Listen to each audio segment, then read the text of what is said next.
തപ്പാതുൽ പൂവിലോരാൻ തിരുവുരു തിരുനാമങ്ങളോരോന്നുരപ്പാൻ തീർപ്പാൻ നിൻ കീർത്തനങ്ങൾ പുനരതു പരികീർത്തിച്ചു കാലം കഴിപ്പാൻ കേൾപ്പാൻ എപ്പോഴും അങ്ങേ മഹിമകളകമേ ചേർത്തു വെച്ചിടുവാനും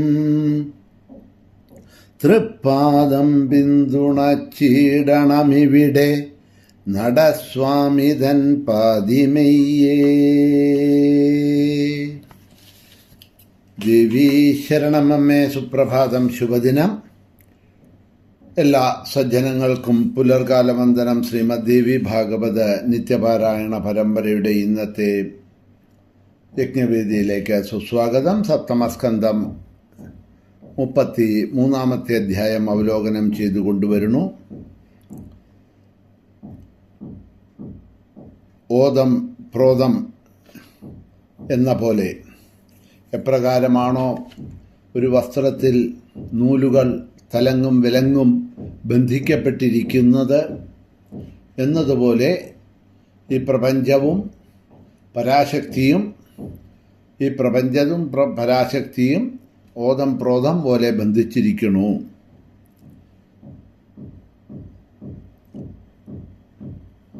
വസ്ത്രത്തിൽ നിന്നും വിട്ടല്ല നൂൽ നിൽക്കുന്നത്, നൂലിൽ നിന്നും വിട്ടല്ല വസ്ത്രം നിലനിൽക്കുന്നത്. വസ്ത്രം നിലനിൽക്കാൻ നൂലിൻ്റെ ആവശ്യമുണ്ട്. ആ നൂലുകൾ അങ്ങോട്ടും ഇങ്ങോട്ടും തലങ്ങും വിലങ്ങും ചേരുന്ന സമയത്താണ് അതൊരു വസ്ത്രമായിട്ട് നമുക്ക് കാണപ്പെടുന്നത്. തനിച്ച് ഒരഴ നൂല് എന്ന് പറയുമ്പോൾ അതിന് ബലമില്ല. അത് നമുക്ക് കൈ കൊണ്ട് പൊട്ടിക്കാൻ കഴിയും. പക്ഷേ പല നൂലുകൾ തലങ്ങും വിലങ്ങും കൂടി ചേർന്നിരിക്കുന്ന സമയത്ത്, വസ്ത്രരൂപത്തിലാവുന്ന സമയത്ത് അതിന് ബലം കൂടുന്നു. അതിനെ നമുക്ക് കൈ കൊണ്ട് കിഴിക്കാനോ പൊട്ടിക്കാനോ എളുപ്പം സാധ്യമാവില്ല. എന്നതുമാതിരി ഈ പ്രപഞ്ചം എന്നുള്ളത് പരാശക്തിയുടെ സ്വരൂപവും പാഞ്ചഭൗതാത്മികമായിട്ടുള്ള മിഥ്യയായിട്ടുള്ള ഈ ജഗത്തും കൂടുന്ന സമയത്താണ് ഇത് ചൈതന്യമായിട്ട് സർവചരാചരങ്ങളും അനുഭവപ്പെടുന്നത്. ഇതിനെ തന്നെ നമുക്ക് ശ്രീമദ് ഭഗവത്ഗീതയിലെ 7-ാമത്തെ അധ്യായത്തിലെ വിജ്ഞാന യോഗത്തിൽ പോകുന്ന സമയത്ത് അവിടെ ഭഗവാൻ അർജുനന് പറഞ്ഞു കൊടുക്കുന്നുണ്ട്. മത്തപരതരം നാന്യത് കിഞ്ചിദസ്തി ധനം ചയാ മയി സർവമിതം പ്രോതം സൂത്രേ മണിഗണ ഇവ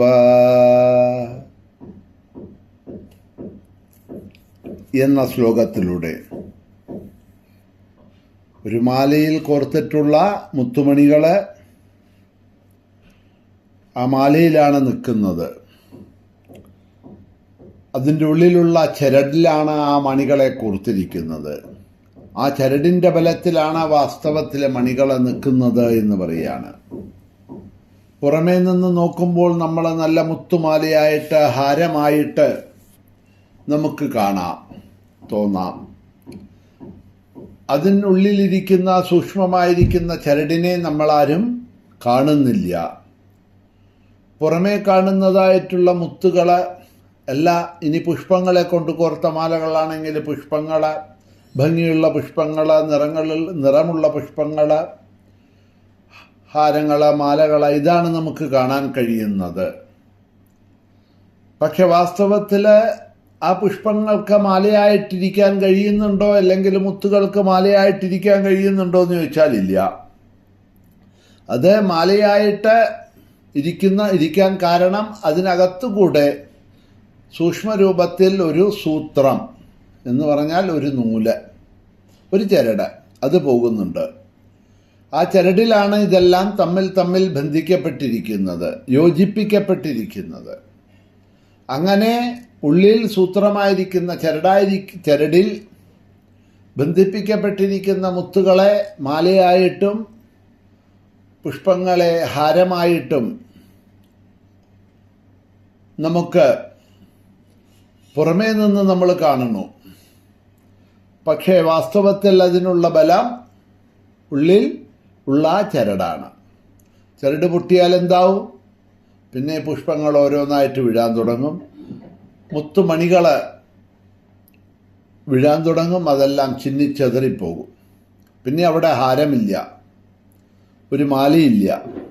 മുത്തുകളെല്ലാം വിവിധ കളറിൽ വളരെ ഭംഗിയായിട്ട് കോർത്തിരിക്കുന്നതായിട്ടുള്ള ആ മാല അവിടെ അവശേഷിക്കില്ല എന്നർത്ഥം. ഇതുപോലെയാണ് ജഗത്തിൽ എന്ന് പറയുകയാണ്. ഞാൻ തന്നെയാണ് ഈശ്വരൻ, സൂത്രാത്മാവ്, വിരാട് സ്വരൂപിയും ആയിരിക്കുന്നത്. ബ്രഹ്മാവും വിഷ്ണുവും രുദ്രനും ഗൗരിയും ബ്രാഹ്മിയും വൈഷ്ണവിയും സൂര്യനും നക്ഷത്രങ്ങളും എല്ലാം ഞാൻ തന്നെയാണ്. പശു പക്ഷി രൂപത്തിൽ കാണുന്നതായിട്ടുള്ള എല്ലാ മൃഗങ്ങളായാലും പശുപക്ഷികളായാലും മനുഷ്യനായാലും അതിൽ തന്നെ കാണപ്പെടുന്നതായിട്ടുള്ള വിവിധ വർണ്ണങ്ങളിലുള്ളവരായാലും ചണ്ടാലനായാലും കള്ളനായാലും വ്യാധിയുള്ളവനായാലും ക്രൂരനായാലും നല്ല കർമ്മങ്ങൾ ചെയ്യുന്നവനായാലും മഹാത്മാവായാലും ആണായാലും പെണ്ണായാലും നപുംസകമായാലും എല്ലാം ഞാൻ തന്നെയാണ് എന്ന് മനസ്സിലാക്കുക. എവിടെയെങ്കിലും എന്തെങ്കിലും കാണപ്പെടുന്നതോ കേൾക്കപ്പെടുന്നതോ ആയിട്ടുള്ള ചരാചരം വസ്തുക്കളുണ്ടോ, അതിൻ്റെയൊക്കെ ഉള്ളിലും പുറത്തും വ്യാപിച്ചിരിക്കുന്നത് ഞാൻ തന്നെയാണ്, എൻ്റെ ശക്തി തന്നെയാണ്. ഞാൻ ഇല്ലാത്തതായിക്കൊണ്ട് ചരാചരാത്മകമായിട്ടുള്ള ഈ ജഗത്തിൽ ഒരു വസ്തുവും ഇല്ല.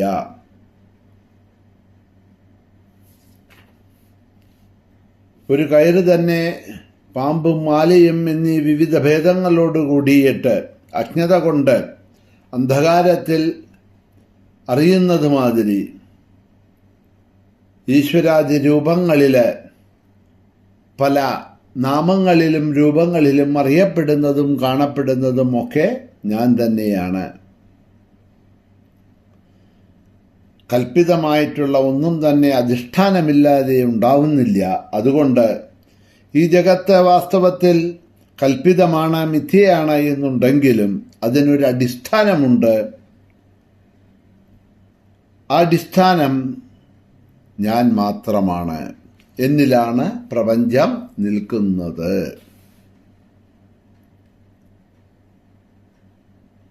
എന്നിതാ പറഞ്ഞപ്പോഴാണ് ഹിമവാൻ ദേവിയോട് പറയണത്, യഥാവദസി ദേവേശി സമഷ്ട്യാത്മവപുഷ്ഠിതം തഥൈവ ദ്രഷ്ടുമിച്ഛാമി യദി ദേവീ കൃപാമയീ.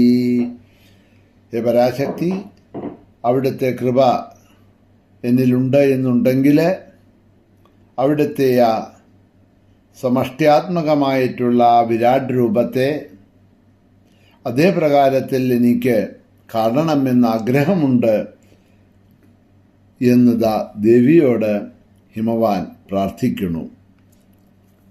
ഗീതയിലും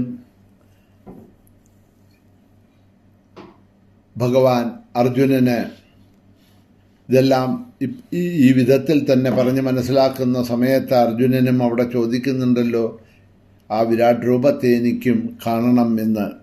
എന്നിട്ടാണല്ലോ ആ വിശ്വരൂപ